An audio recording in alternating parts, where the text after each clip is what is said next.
Hello दोस्तों, कैसे हो? उम्मीद करता हूँ सब स्वस्थ होंगे, मस्त होंगे। तो मैं अरविंद कुमार आप लोगों का स्वागत करता हूँ आपके अपने यूट्यूब चैनल जूम क्लासेस में, जूम नॉलेज में। तो स्टूडेंट्स, आज जो है हम क्लास 10th का पार्ट नंबर 2 लेके आए हैं। जो चैप्टर 1 हमारा चल रहा है, पार्ट 2 चैप्टर नंबर 1 रिविजन।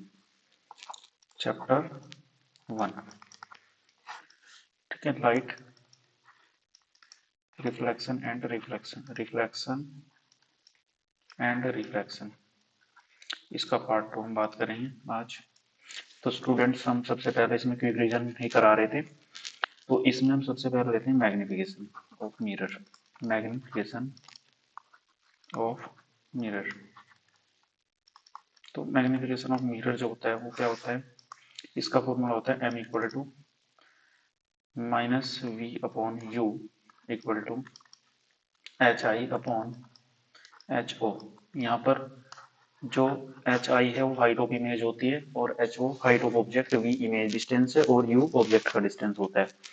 ठीक है स्टूडेंट, उम्मीद करता हूँ ये चीजें समझ में आ रही हूँ। इसमें कुछ केस होते हैं, स्पेशल केसेस, वो हमें बिल्कुल क्लियर समझ आने चाहिए। स्पेशल केसेस इसमें कौन कौन से होते हैं? सबसे पहले जैसे हमारे पास फर्स्ट केस होता है इसमें, इफ एम नेगेटिव। यदि एम नेगेटिव है तो इमेज बनेगा रियल। और हमेशा याद रखना, जो रियल इमेज होते हैं वो कैसे होते हैं? इन्वर्टेड। ठीक है, कैसे होते हैं? इन्वर्टेड इमेज बनते हैं, इन्वर्टेड। ठीक है स्टूडेंट, तो उम्मीद करता हूँ ये बात समझ आ गई होगी। सेकंड केस होता है इसमें, इफ एम ग्रेटर देन 0। इसका मतलब होता है पॉजिटिव एम जब आएगा तो वहां पे बनेगा वर्चुअल इमेज। कैसा बनेगा भाई? Virtual image. और वर्चुअल इमेज की ये खासियत होती है कि वो हमेशा कैसे बनते हैं? वो बनते हैं इरेक्ट इमेज। ठीक है, तो याद रखना। Next, if mod of m equal to 1, यदि इसकी वैल्यू 1 होती है, then image will be of same size. Image will be of same size. तो सेम साइज का इमेज बनेगा इस केस में। ठीक है, सेम साइज का इमेज बनेगा। दूसरा, if mod of m less than 1, then image will be diminished, यानी कि छोटा हो जाएगा वो ऑब्जेक्ट से ना, diminished. If m mod m greater than 1, then image will be, कैसा इमेज बनेगा? अनलार्ज्ड। ठीक है, अनलार्ज इमेज बनेगा, यानी कि ऑब्जेक्ट से बड़ा इमेज बनेगा उस केस में। ठीक है, तो अब हम नेक्स्ट टॉपिक ले रहे हैं। टॉपिक है हमारा रिफ्लेक्शन ऑफ लाइट। ठीक है, टॉपिक का नाम क्या है हमारा? Refraction of light. तो रिफ्रैक्शन ऑफ लाइट को हम यहाँ पे डिस्कस करेंगे। तो रिफ्रैक्शन ऑफ लाइट क्या होता है? ठीक है, ये होता है बेंडिंग ऑफ लाइट। क्या होता है? Bending of light. Bending of light from its original path. From its original path. Original path while sorry when going from one medium to another medium, when going from one medium to another medium, जब ये एक medium से दूसरे medium में जाएगी, one medium to another medium, जब एक medium से दूसरे मीडियम में जाती है तो क्या होता है वहां पे रिफ्लेक्शन होता है स्टूडेंट्स। जैसे हम बात कर लेते हैं, ये हमारे पास ऐसे एक मीडियम है, दो मीडियम है एक्चुअली। ये हमारे पास मीडियम 1 है यहाँ, और ये कौन सा हमारा? मीडियम 2। ठीक है स्टूडेंट्स, दो मीडियम है। यहाँ से लाइट आई हमारे पास, ऐसे लाइट रे आई। तो ऐसे इसको थोड़ा सा हम सही बना लेते हैं। ये लाइट रे सपोज दैट यहाँ से ऐसे बैंड होके चली गई। ठीक है, ऐसे बैंड हो गई है यहाँ से। एक केस तो ये होता है, तो बेंडिंग हो रही है, देखो इसको कहते हैं बेंडिंग होने को रिफ्लेक्शन ऑफ लाइट। ठीक है, ये केस इसमें ये भी होता है। एक बी केस अगर हम इसमें कंसिडर करें तो वो भी एक केस इसमें पॉसिबल होता है, कुछ इस तरीके के। तो यहाँ से अगर हम देखेंगे कि जैसे कि लाइट ये आ रही है यहाँ से ऐसे, ठीक है, तो ये थोड़ा सा नॉर्मल से अवे जाए ऐसे ही। ठीक है, तो ये भी होता है रिफ्लेक्शन। ये जो होता है एंगल आई होता है, और इसको बोलते हैं एंगल आर। सेम यहाँ पे एंगल ऑफ इंसिडेंस होता है, एंगल ऑफ रिफ्लेक्शन होता है। तो इसको थोड़ा सा समझने की कोशिश करते हैं। अब कुछ इसके लॉज होते हैं, लॉज ऑफ रिफ्रैक्शन। तो क्या क्या होते हैं? जो सबसे पहला लॉ होता है हमारे पास, इसमें वही same incident ray comma refracted ray और भी point of incidence and normal, point of incidence and normal are lie in the same plane, are lies in the same plane, in the same plane. तो ये same plane में लाई करते हैं, तो ये चीजें हमें देखनी। सेकंड होता है sine I upon sine R equal to N two upon N one. ठीक है, ये इसको बोलते हैं एन, रिफ्रैक्टिव इंडेक्स। इसके बारे में फिर भी बताएंगे हम, रिफ्रैक्टिव इंडेक्स। ठीक है, तो बच्चों ये होता है हमारे पास सेकेंड लॉ का। इसको, इसी लॉ को हम बोलते हैं स्नेल्स लॉ भी इसको कहा जाता है। क्या कहते हैं हम इसको? इसको बोलते हैं स्नेल्स लॉ। तो स्नेल्स लॉ के नाम से भी इसको जाना जाता है, ये स्नेल्स लॉ भी कहलाता है। ठीक है, थर्ड होता है frequency of light remain constant, frequency of light remain constant when while going from one medium to another medium, while going from one medium to another medium, one medium to another medium, जब एक medium से दूसरे medium में जा रही होगी तो उसकी फ्रीक्वेंसी कांस्टेंट रहती है। ये क्वेश्चन वेरी इंपॉर्टेंट है, डायरेक्ट भी पूछ लिया जाता है, इसको लो थर्ड भी हम कहते हैं। ठीक है, तो स्टूडेंट ये बात आपको समझ में आ गई होगी। देखो, इसमें दो मीडियम होते हैं, जैसे हमने क्या, जैसे ये बनाया एक लाइन, यहाँ से हमने एक लाइन ये ड्रॉ की। ठीक है स्टूडेंट्स, ये एक लाइट हमारी यहाँ से ऐसे आई और ये ऐसे यहाँ पे बैंड हो गई, तो ऊपर होगा रेयर मीडियम, नीचे होगा डेंसर। अगर कहानी कुछ इस तरीके से बनती है कि भाई ऐसे, ये वाली की लाइट यहाँ से ऐसे आई और आने के बाद ये ऐसे चली गई, तो ये ऊपर क्या हो जाएगा, डेंसर, और ये नीचे क्या हो जाएगा, रेयर मीडियम। ठीक है, तो ये बच्चों आपको बातें क्लियर होनी चाहिए। आई होता है नॉर्मल के साथ जो एंगल बनता है आर, आई और आर। ठीक है, तो सेम यहाँ पे भी अगर आप डेविएशन एंगल निकालना चाहते हैं तो निकाल सकते हैं। ये लाइट अगर ऐसे ना जाती तो बिल्कुल सीधे ऐसे जाती है। ठीक है, तो यहाँ से एंगल बनाती है कुछ डेल ऑफ एम, तो वो भी कितना था, आई माइनस आर, और डेल एम आर माइनस आई। ठीक है स्टूडेंट, तो ये बात आपको क्लियर समझ में आ गई होगी, उम्मीद करता हूँ। ठीक है, नेक्स्ट हमारे पास टॉपिक आता है रिफ्रैक्टिव इंडेक्स। रिफ्रैक्टिव इंडेक्स, इसको हम और क्या कहते हैं, रिफ्रैक्टिव इंडेक्स को और क्या कहा जाता है, इसको बोलते हैं और ऑप्टिकल डेंसिटी। तो ऑप्टिकल डेंसिटी के नाम से भी इसको जाना जाता है। ठीक है स्टूडेंट्स, तो इसको हम ऑप्टिकल डेंसिटी भी कहते हैं। तो ये क्या होता है, ये होता है N equal to C upon we. सी क्या होती है यहाँ, speed of light in vacuum upon speed of light in medium. तो एन इक्वल टू सी की वैल्यू होती है 3 × 10⁸ अपॉन होता है वी। ठीक है स्टूडेंट, ये बात आपको क्लियर समझ में आ रही होगी यहाँ तक। तो यहाँ से आप देख सकते हैं एन इनवर्सली प्रोपोर्शनल होता है वी के। मतलब कहने का मतलब ये है, अगर कहीं पे v ज्यादा है तो वहाँ n कम होगा, और अगर v कम है तो n ज्यादा होगा। ठीक है, तो इसी के हिसाब से हम मीडियम डिसाइड करते हैं। एंड जिस मीडियम का रिफ्रैक्टिव इंडेक्स ज्यादा होगा उसका जो होगा उसमें वेलोसिटी कम होगी लाइट की, और जिसका कम होगा उसमें ज्यादा होगी। जैसे हम बात करें एयर और हम बात करें ग्लास, तो ग्लास का जो रिफ्रैक्टिव इंडेक्स है वो ज्यादा है, इसलिए यहाँ स्पीड ऑफ लाइट कम होगी, और एयर का रिफ्रैक्टिव इंडेक्स कम है, यहाँ स्पीड ऑफ लाइट ज्यादा होगी। ठीक है, तो ये बात आपको क्लियर समझ में आ गई होगी। ठीक है स्टूडेंट्स, तो ये होता है हमारे पास। अब इसी को हम बहुत सारे फॉर्मूले बना सकते हैं, और इसको आप ऐसे भी लिख सकते हैं n2 upon n1 equal to v1/v2।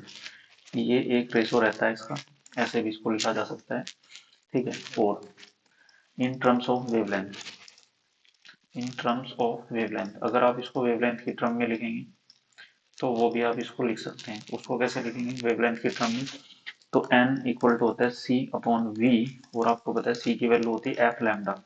तो c/f तो हो गया कांस्टेंट, तो ये जब कांस्टेंट होगा बच्चों तो वी एन जो होगा वो इनवर्सली प्रोपोर्शनल हो जाएगा लैम्डा के। तो यहाँ से एक फॉर्मूला आपके पास बन के आ जाएगा, n2 upon n1 equal to lambda 2, यानी कि λ1/λ2।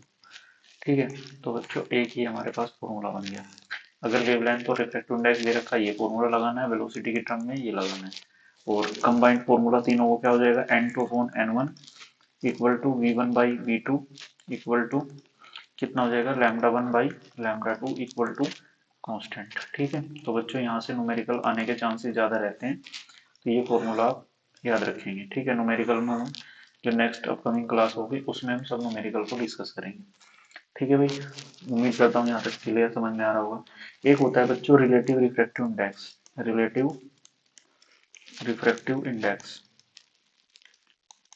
रिलेटिव रिफ्रैक्टिव इंडेक्स वो क्या होता है, यानी कि एक मीडियम का दूसरे के साथ रिस्पेक्ट में हमें करना है रिफ्रैक्टिव इंडेक्स। जैसे हमें लिखना है कहीं ए एन जी, तो ये नीचे वाला होता है ग्लास, ग्लास का रिफ्रैक्टिव इंडेक्स किसके रिस्पेक्ट में ले रहे हैं हम, एयर के रिस्पेक्ट में, तो इसको लिखा जाता है refractive index of glass with respect to air, तो इसको ऐसे लिखते हैं। ठीक है। जैसे हमने लिखा ए एन डब्ल्यू, तो ये क्या होता है, refractive index of water with respect to किसके, एयर के। ठीक है। जैसे हमने लिख दिया डब्ल्यू एन जी, तो इसको आप लिखेंगे ए एन जी अपॉन कितना, ए एन डब्ल्यू, यानी कि एयर के रेस्पेक्ट में आपको लेना पड़ेगा। तो इसका मतलब ये हुआ कि भाई अगर नीचे वाले का देखो, ग्लास का रिफ्रैक्टिव इंडेक्स और रेस्पेक्ट में किसके होता है, ऊपर वाले के। नीचे वाले का रिफ्रैक्टिव इंडेक्स होता है, रेस्पेक्ट में किसके होता है, ऊपर वाले के। तो ग्लास का refractive index with respect to water कितना, a n g upon a n डब्ल्यू। कुछ बातें हैं वो याद रखनी है हमें। जैसे हमारे पास वाटर का, जैसे हम बात करें ए एन जी, ग्लास का रिफ्रैक्टिव इंडेक्स होता है 3/2 मीन्स 1.5। अगर हम बात करें ए एन डब्ल्यू, वाटर का रिफ्रैक्टिव इंडेक्स कितना होता है, आता है 4/3 यानी कि 1.33। दोनों इंपॉर्टेंट हैं, ये कभी कभी डायरेक्टली पूछ लिया जाता है इनको। ठीक है। तो ये रिफ्रैक्टिव इंडेक्स आप याद रखेंगे। तो ऐसे हम भाई लिख सकते हैं रिलेटिव रिफ्रैक्टिव इंडेक्स को। बताओ जहाँ तक बात क्लियर समझ में आ रही है आप। ठीक है। उम्मीद करता हूँ ये बातें बिल्कुल क्लियर हो गई होंगी आपको। अब हमारे पास आता है नेक्स्ट लेंस। लेंस क्या होता है, ट्रांसपेरेंट मीडियम। क्या होता है बच्चों, ट्रांसपेरेंट मीडियम। ठीक है। विच फॉर्म्स इमेज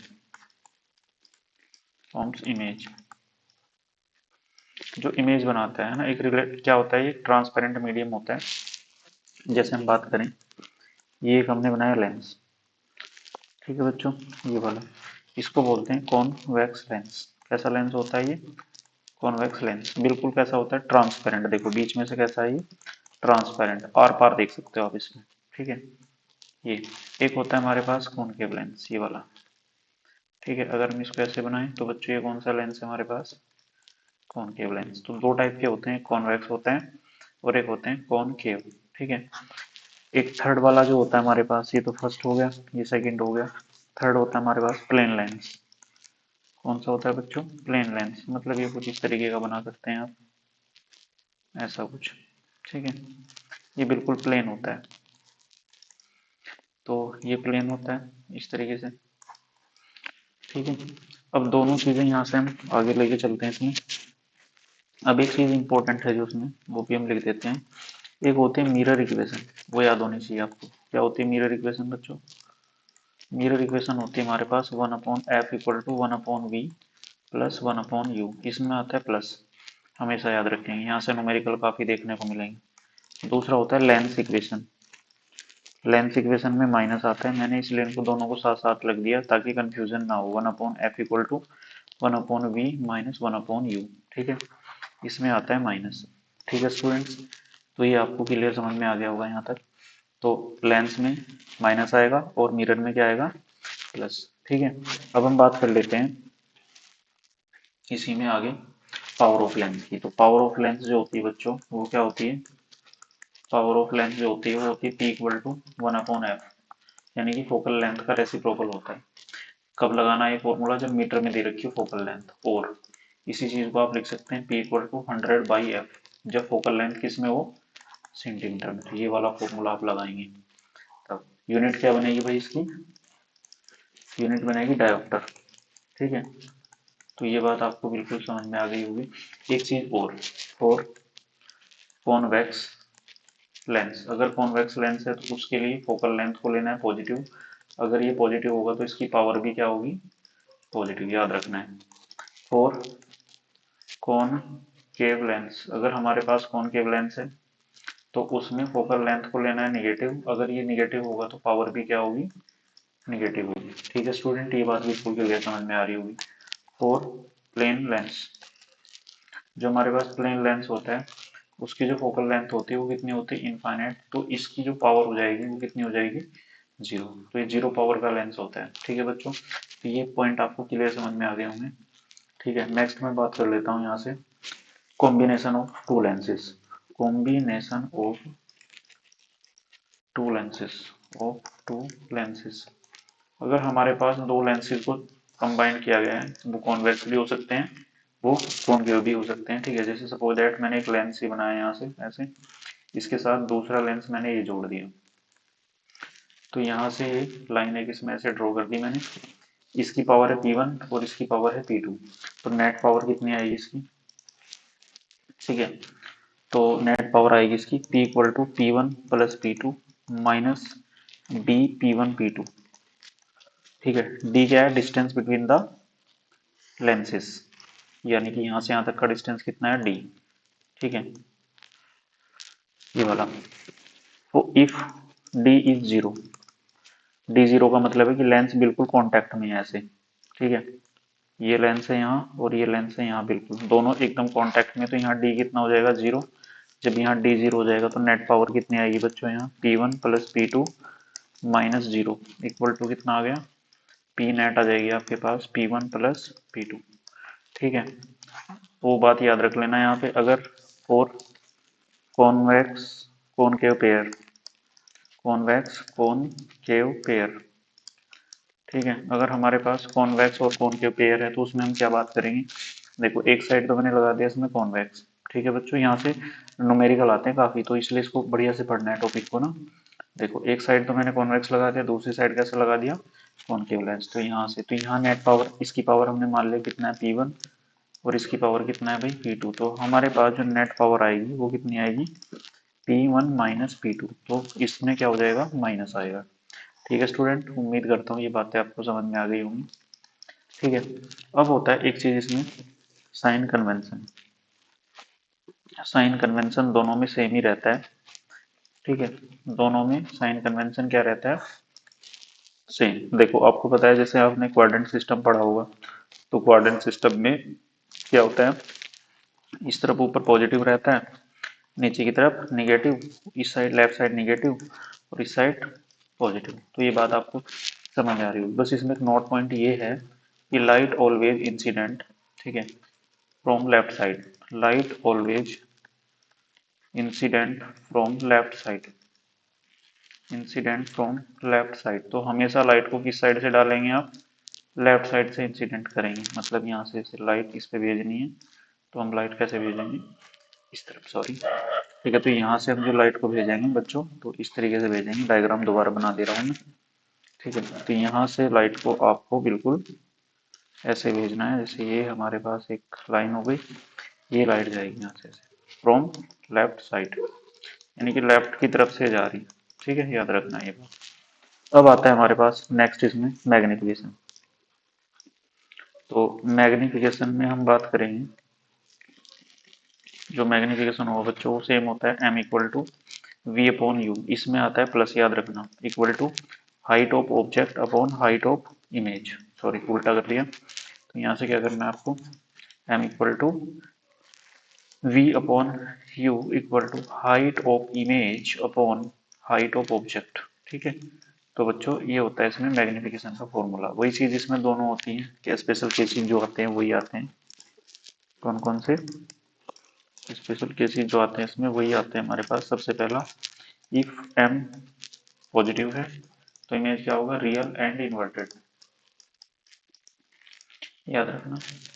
दूसरा, if m less than zero तो इमेज कैसा होगा, वर्चुअल एंड इरेक्ट। ठीक है, वर्चुअल एंड, सॉरी उल्टा हो गया ना, तो यहाँ पे लेस देन, अगर हमारे पास m की वैल्यू जो आती है वो क्या आती है, m की वैल्यू अगर निगेटिव रहती है तब बनेगा रियल एंड इन्वर्टेड, अगर m की वैल्यू पॉजिटिव रहती है बच्चों तो क्या बनेगा, वर्चुअल एंड इरेक्ट, तो ये याद रखना। ठीक है भाई, यहाँ तक क्लियर हो गया। तो वही है बस, फिर आगे जो इसके इम्पोर्टेंट बात है कि मैग्नीट्यूड अगर 1 के इक्वल है तो सेम साइज इमेज, ठीक है। और अगर mod of m greater than 1 है तो larger than object, larger than object size, यहाँ ऑब्जेक्ट साइज से बड़ा बनेगा। इफ एम लेस देन 1 तो स्मॉलर देन ऑब्जेक्ट, तो इस ऑब्जेक्ट से छोटा बनेगा। स्मॉलर देन ऑब्जेक्ट, तो ऑब्जेक्ट से छोटा बनेगा, याद रखना ये बात, ठीक है भाई। तो उम्मीद करता हूँ ये बातें बिल्कुल आपको क्लियर समझ में आ गई होंगी यहाँ तक। अब हम चलते हैं इसमें refraction through, refraction through glass slab.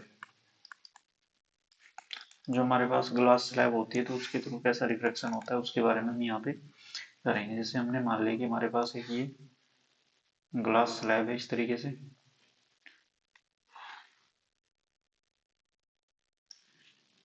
ये वाली, ये हमने एक नॉर्मल ड्रॉ किया है यहाँ पे ऐसे, यहाँ से एक लाइट आई ऐसे ही, वो लाइट फिर यहाँ से ऐसे बैंड हो जाएगी। बैंड होने के बाद हमने एक नॉर्मल और ड्रॉ किया यहाँ से, तो यहाँ से ये नॉर्मल ड्रॉ कर लिया है। और ये लाइट फिर यहाँ से जब आएगी तो फिर ये यहाँ ऐसे बाहर निकलेगी यहाँ से, ठीक है। तो ये एंगल I1 हो जाता है, ये एंगल R1 हो जाता है, ठीक है स्टूडेंट्स। और यहाँ से फिर ये वापस कितना बन जाता है यहाँ I1, फिर ये कितना हो जाता है यहाँ पे R2, ये I2 ये R2, ठीक है स्टूडेंट्स। अगर इस लाइन को आप सीधे आगे बढ़ाएंगे, देखो इस लाइन को मैं आगे बढ़ा रहा हूँ तो यहाँ पे कुछ डिस्टेंस होती है ये वाली, ठीक है। इसको मान लेते हैं y, ये टी थिकनेस होती है। तो y की जो वैल्यू होती है यहाँ पे होती है, ये होता है t sine i minus r upon upon cos r, something इस तरीके की इसकी कुछ वैल्यू होती है। चलो वो तो आपके कोर्स में नहीं है, उसको हम नहीं यहाँ पे मेंशन कर रहे हैं, ठीक है स्टूडेंट्स, उसको हम नहीं ले रहे हैं। तो जो आज की क्लास है हम यहीं पे एंड कर रहे हैं, ठीक है। तो आज की क्लास के लिए thank you very much all of you, ठीक है स्टूडेंट्स। तो मिलते हैं नेक्स्ट क्लास में। तो वंस अगेन थैंक यू।